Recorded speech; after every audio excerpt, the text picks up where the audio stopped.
e get any storm for your life wey don dey threaten you for a very very long time, all you need to do na to go collabo with God so that storm go calm down.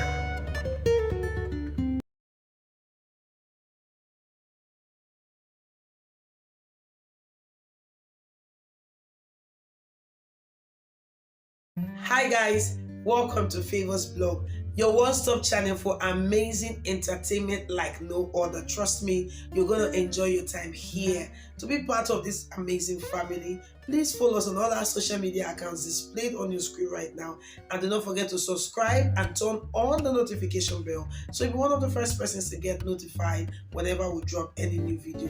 Also, do not forget to like our videos and of course share them across your social media handles so that your friends and family would also be part of this amazing family here on Favors Blog. Now let's dive right in to what we have.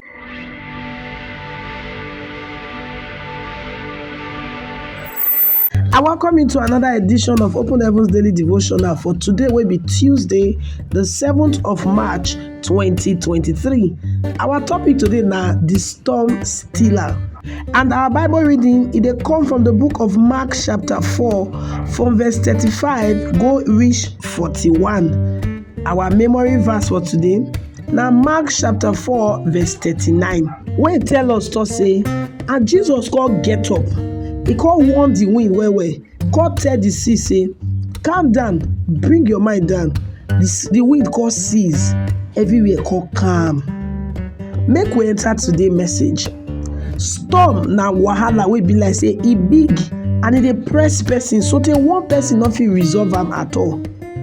Anyway, storm fit calm down. And from the way I don study my Bible, I come realize say for storm to calm down, person need to do collabo with God. When storm dey carry head dey come up for the wedding inside Cana of Galilee, the servants for there, they call gas collabo with Jesus in order to still the storm. John chapter 2 from verse 1 to 10 now tell us this one. I wish that they argue say make a pour water with inside pot, go carry am for inside cup, go give the chairman of the wedding. The storm for not calm down. When storm hits prophet wife for inside 2 Kings chapter 4 from verse 1 to 7, where it be like say all her sons for leave her based on say them for carry them take. God tell us make she borrow empty jerrycan where she go pour her small oil where she get. The thing where God tell her not really make sense so, but she do her part, she obey God. God do his part, he multiply the oil. You dey see am so, if you collabo with God, he go fit help you to calm any storm for your life. Some years ago, when we dey prepare for one program for North, they come tell me say sandstorm dey very very bad for the area and we no go fit see clearly. I come tell them say I see. That evening, we come hold the program for outside. The crowd there, it too much. That mean the program come enter outside. E no tey, one sandstorm come begin dey arise. People come begin dey fear. I come hear my papa tell me say stretch your hand and say peace. And that one I just do, and immediately the wind stop, the sound fall back go ground, and the program come become wonderful program. For inside Mark chapter 4 from verse 35 go reach 41, Jesus and the disciples they travel for inside boat. When one storm come, Jesus come get up, come calm the storm down. But then he come ask them say, why una dey fear? Una no get faith?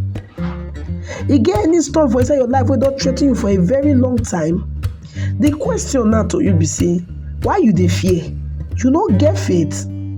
You no know say if you go fit collabo with God, he go help you still that storm.